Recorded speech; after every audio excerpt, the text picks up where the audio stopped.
بسم اللہ الرحمن الرحیم۔ ناظرین السلام علیکم ورحمۃ اللہ وبرکاتہ۔ آج ہم 9th کلاس کے سورہ احقاف کے ترجمے کے ساتھ حاضر ہیں۔ تو سورہ احقاف کے ترجمے کو شروع کرتے ہیں۔ یہ سورہ احقاف جو ہے قرآن پاک کی 46ویں صورت ہے، اور یہ یاد رہے کہ یہ 9th کلاس کے سلیبس کی آخری صورت ہے۔ یہ جو سورہ مبارکہ ہے اس کے 4 رکوع اور 35 آیات ہیں، اور اس سورہ مبارکہ کی آیات 13 تا 15 جو ہیں وہ ہمارے سلیبس میں شامل ہیں۔ تو ترجمے سے پہلے ہم چلتے ہیں اس سورہ مبارکہ کے تعارف کی طرف۔ احقاف، حا، قاف اور فا اس کا روٹ ورڈ ہے، اور اس کا معنی ہے ریت کا ٹیلا، ریت کے ٹیلے۔ اور یہ احقاف وہ جگہ ہے جس جگہ پہ قوم عاد آباد تھی، اور جس جگہ پہ قوم عاد آباد تھی وہ جگہ جو ہے وہ ریتلی تھی، وہاں پہ ریت کے ٹیلے تھے، اس وجہ سے اس کو اس سورہ مبارکہ کا نام جو ہے وہ احقاف رکھا گیا۔ اور یہ آیت نمبر 21 میں احقاف کا لفظ جو ہے وہ استعمال ہوا ہے۔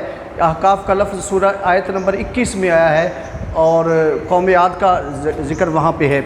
اور اس کے نزول کا جو وقت ہے وہ رسول کریم صلی اللہ علیہ وسلم سے جنوں کی ایک جماعت نے قرآن مجید سنا تھا، اور ہجرت سے پہلے یہ واقعہ پیش آیا، تو اس اعتبار سے یہ سورہ بھی جو ہے وہ مکی ہے۔ اور رسول اللہ صلی اللہ علیہ وسلم اس وقت طائف سے واپس تشریف لا رہے تھے۔ تو یہ تو آپ کو معلوم ہے کہ طائف کے مقام پر رسول اللہ صلی اللہ علیہ وسلم کے ساتھ جو ظلم و ستم ہوا، تو نخلا کے مقام پر فجر کی نماز میں قرآن مجید کی تلاوت آپ فرما رہے تھے۔ اور اس سورہ مبارکہ کا خلاصہ کہ اس سورہ مبارکہ میں بھی اللہ تبارک و تعالیٰ کی توحید، رسالت اور آخرت کا ثبوت ہے، اور حضرت محمد رسول اللہ خاتم النبیین صلی اللہ تعالی علیہ وسلم کو تسلی دینا ہے۔ اس کے مضامین میں جیسا کہ میں نے بتایا کہ اس میں شرک کی مذمت کی گئی ہے، قرآن مجید اور رسالت اور آخرت پر مشرکین کے اعتراضات کے جوابات دیے گئے ہیں، اور اس سورہ مبارکہ میں والدین کے ساتھ حسن سلوک کی تلقین بھی کی گئی ہے۔ ماں کا خاص طور پر ذکر کیا گیا ہے کہ وہ اپنی اولاد کے لیے بہت سی مشقتیں برداشت کرتی ہے۔ اولاد کے شکر گزار ہونے اور قناعت والی زندگی گزارنے کو ان کی بہترین خوبی کے طور پر بیان کیا گیا ہے۔ جو لوگ اپنے والدین سے برا سلوک کرتے ہیں ان کے برے انجام سے بھی خبردار کیا گیا ہے۔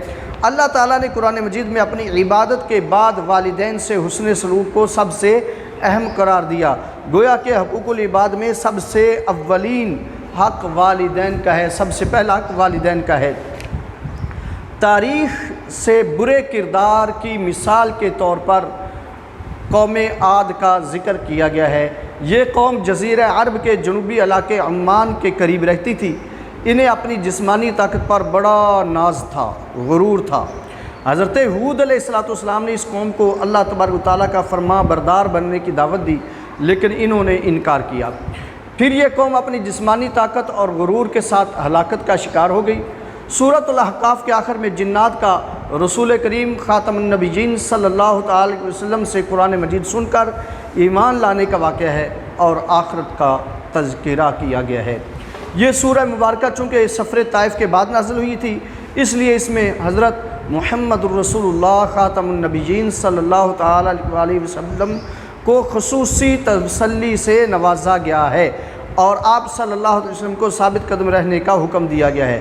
جنات کا اسلام قبول کرنا بھی دراصل اللہ تعالیٰ کی طرف سے رسول کریم خاتم النبیین صلی اللہ علیہ وسلم کی حوصلہ افزائی ہی کی ایک صورت تھی۔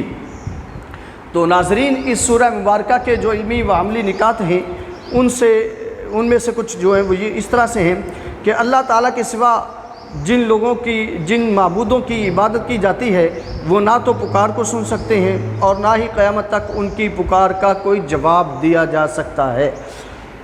قیامت کے دن مشرکین کے بنائے گئے جھوٹے معبود ہی ان کے دشمن ہوں گے۔ قرآن مجید ظالموں کو اللہ تعالیٰ کے عذاب سے خبردار کرتا ہے، اور نیک لوگوں کو جنت اور اس کی نعمتوں کی خوشخبری دیتا ہے۔ اللہ تعالیٰ نے انسانوں کو والدین کے ساتھ اچھا سلوک کرنے کا حکم دیا۔ والدین کے ساتھ اچھا سلوک کرنے والی صاحب ایمان اور نیک اولاد کو اللہ تعالیٰ بخش دے گا اور جنت عطا فرمائے گا۔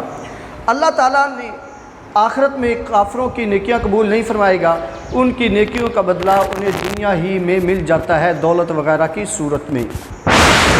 اور جب جنات نے رسول کریم خاتم النبیین صلی اللہ تعالی علیہ وسلم سے قرآن مجید سنا تو نہ صرف وہ ایمان لے آئے بلکہ انہوں نے اپنی قوم کے پاس جا کر انہیں بھی ایمان لانے کی دعوت دی۔ آخرت میں اللہ تعالیٰ کے عذاب کی شدت دیکھ کر لوگوں کو ایسا محسوس ہوگا کہ وہ دنیا میں ایک گھڑی سے زیادہ نہیں رہے۔ ناظرین، یہ تھا اس سورہ مبارکہ کا تعارف۔ اب ہم چلتے ہیں اس آیت طیبہ کے الفاظ، معانی اور ان کے استعمال کی طرف۔ تو سب سے پہلے جو ہے ہم الفاظ معانی کی طرف استقاموا 660 مرتبہ اس کا روٹ ورڈ قرآن کریم میں استعمال ہوا ہے، جس کا معنی ہے وہ قائم رہے۔ فلا خوف 124 مرتبہ خوف کا مادہ قرآن پاک میں استعمال ہوا ہے، جس کا معنی ہے کوئی ڈر نہیں۔ ولا ہم یحزنون، لا کے ساتھ جو ہے اس کا معنی ہو جائے گا یحزنون۔ یہ خوف کا لفظ قرآن پاک میں ناظرین 124 مرتبہ آیا ہے، تو یحزنون حزن کا لفظ جو ہے قرآن پاک میں 42 مرتبہ آیا ہے، 42 مرتبہ، جس کا معنی ہے غم نہ ہوگا۔ جزاءً 118 مرتبہ قرآن پاک میں آیا، جس کا معنی ہے بدلہ۔ وصینا 32 مرتبہ قرآن پاک میں آیا، جس کا معنی ہے ہم نے وصیت کی۔ الانسانہ 97 مرتبہ قرآن پاک میں استعمال ہوا، جس کا معنی ہے انسان کو۔ والدین کا لفظ جو ہے 102 مرتبہ اس کا روٹ ورڈ قرآن پاک میں استعمال ہوا ہے، جس کا معنی ہے اس کے والدین۔ حملتہ حمل، حامیم لام کا مادہ قرآن پاک میں 64 مرتبہ استعمال ہوا ہے، جس کا معنی ہے اس نے اسے اٹھایا۔ امہ 119 مرتبہ قرآن پاک نے یعنی امی کا ذکر کیا ہے۔ اس امہ اس کی ماں، اس کی ماں، اس کی، اور کا معنی ہوتا ہے ماں۔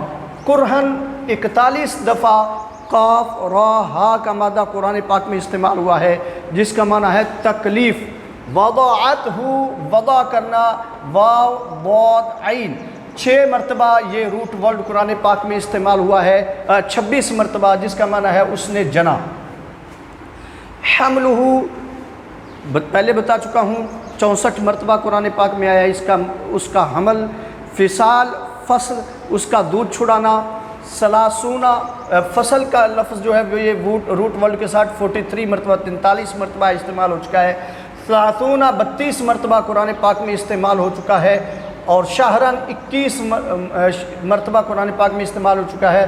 سلاسون کا معنی ہوتا ہے 30، اور شہرن کا معنی ہوتا ہے ماہ، مہینے۔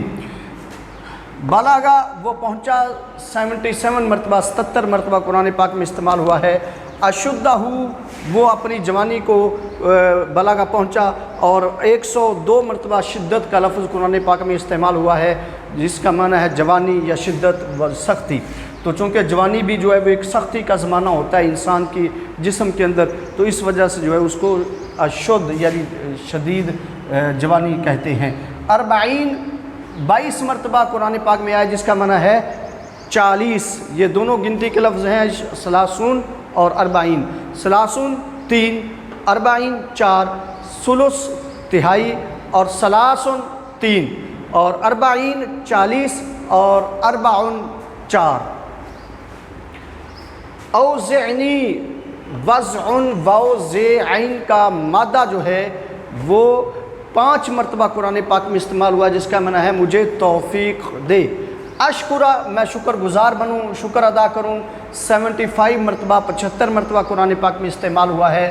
نعمت کا لفظ جو ہے نون عین میم کا مادہ قرآن پاک میں 140 مرتبہ استعمال ہوا ہے۔ نعمت کا تیری نعمت، یہاں پہ یہ جو ہے کاف زبر کا یہ ضمیر ہے، جس کا معنی ہے تیری، اور نعمت یہ ہے نعمت، تو نعمت کہتے ہیں اور انعام کو۔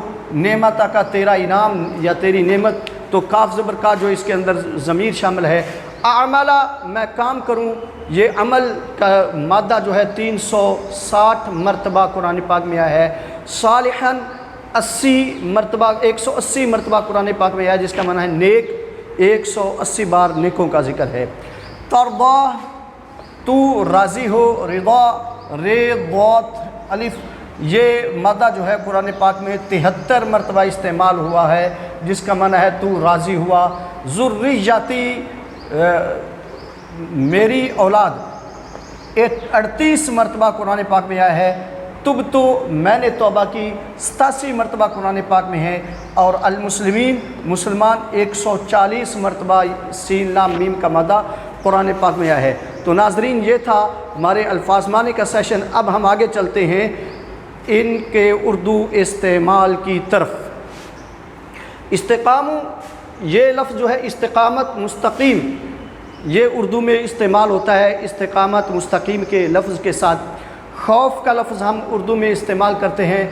حزن کا مطلب جو ہے وہ غم ہوتا ہے، اور یہ حزن جو ہے وہ عام طور پر ہمارے اردو میں استعمال کرتے ہیں۔ خاص طور پر شیعہ احباب جو ہیں وہ اپنے بعض خاص کمروں کا نام بیت الحزن وغیرہ نام رکھ دیتے ہیں، یا وہ جہاں پہ جو ہے وہ انہوں نے ماتم وغیرہ کرنا ہوتا ہے اس حصے کو بیت الحزن نام رکھ دیتے ہیں۔ لیکن حزن جو ہے یہ اگرچہ عربی کا لفظ ہے لیکن اردو میں بھی استعمال ہے، جس کا معنی ہے غم۔ جزاءً، جزا، بدلہ، یہ ہمارے ہاں اردو میں عام طور پر استعمال ہوتا ہے۔ وصیت، وصینا، وصیت، یہ وصیت کا لفظ جو ہے ہم اردو میں استعمال کرتے ہیں، اور انسان تو اردو میں بھی انسان ہی ہے، عربی کا ہو یا اردو کا ہو، ہے تو انسان ہی نا۔ تو والدین، والدیہ، والدین کا لفظ اردو میں استعمال ہوتا ہے۔ حملتہ، حمل، حمل کا لفظ پریگننسی کے لفظ کا، یہ لفظ جو ہے پریگننسی، حمل، اٹھانا، یہ اردو میں استعمال ہوتا ہے۔ امہ، اس کی ماں، امی، امن کا لفظ، امی کا لفظ جو ہے قرآن پاک میں آیا ہے، اور یہ امی کا لفظ جو ہے یہ اردو کا لفظ ہے۔ کراہت، قرآن کراہت، ناپسندیدگی، تکلیف، تو چونکہ کراہت اسی کو کہتے ہیں نا جس کو دیکھ کر کچھ تکلیف ہو، تو اس میں حمل کے ساتھ بھی جو ہے وہ تکلیف ہوتی ہے، تو پریگننسی ایک تکلیف کا پروسیس ہے، تو یہاں پہ جو ہے قرآن کا لفظ اس پروسیس کے لیے استعمال ہوا۔ وضاعت، وضع کرنا، رکھنا، جننا، وضع کرنا۔ حمل، پریگننسی، حمل، فصال، فصل کو کہتے ہیں، اور فصل جو ہے یہ موسم کو بھی کہتے ہیں، اور فصل کا اصل معنی جو ہے وہ جدائی ہے۔ کتابوں کے اندر لکھا ہوتا ہے فصل اول، فصل دوم، فصل سوم۔ تو یہ کیوں لکھا ہوتا ہے کہ چونکہ وہ ایک گفتگو دوسری گفتگو سے جدا ہو رہی ہوتی ہے۔ یہ بتایا جا رہا ہے کہ یہاں پہ ایک گفتگو مکمل ہو گئی ہے اور دوسری گفتگو جو ہے یہاں پہ سٹارٹ ہو رہی ہے، اس لیے اس کو فصل بولتے ہیں، اور فصل کا اصل معنی ہے جدا کرنا، اصل معنی جدا کرنا۔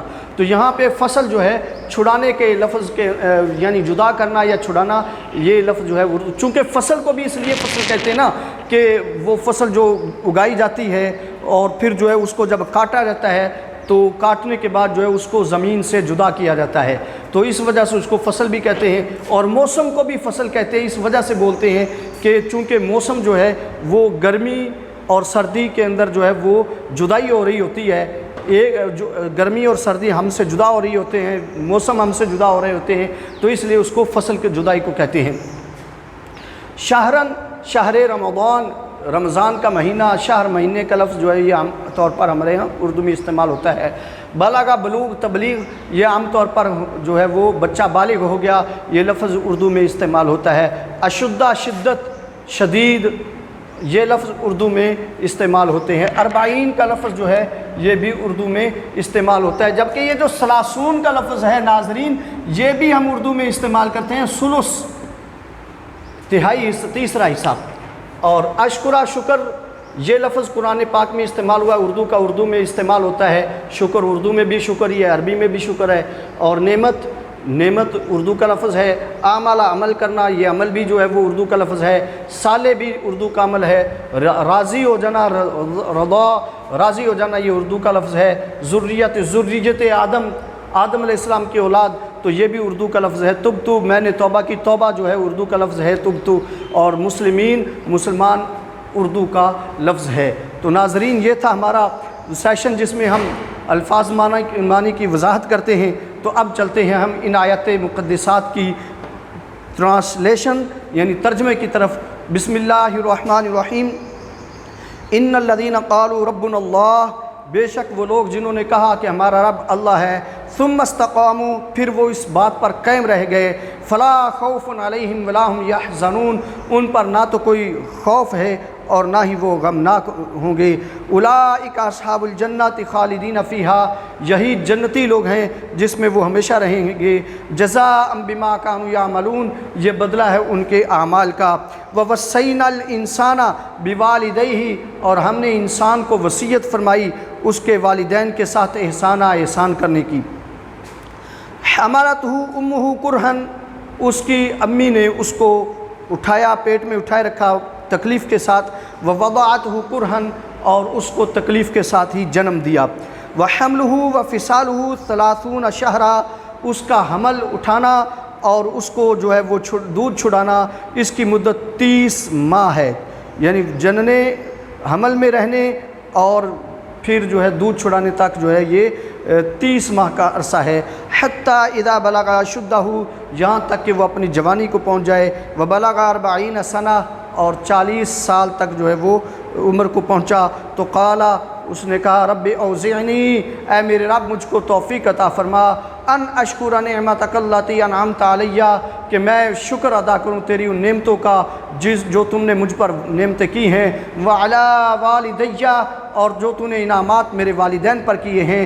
وان اعمل صالحا ترضاہ، اور یہ کہ میں اعمال صالحہ کروں، ایسے اعمال جن سے تو راضی ہو جائے۔ وَأَصْلِحْ لِي فِي ذُرِّيَّتِي، اور میری اولاد کو نیک بنا۔ انی تبت الیک، بے شک میں تیری بارگاہ میں توبہ کرتا ہوں۔ وَإِنِّي مِنَ الْمُسْلِمِينَ، اور بے شک میں ہی تیرا فرما بردار ہوں۔ ناظرین، یہ سورہ احقاف قرآن 9th کلاس کے سلیبس کی آخری سورہ مبارکہ کا ترجمہ ہو گیا سلیبس کے مطابق۔ تو آئندہ سبق کے لیے ہمیں اجازت دیجیے۔ اللہ حافظ، السلام علیکم ورحمۃ اللہ وبرکاتہ۔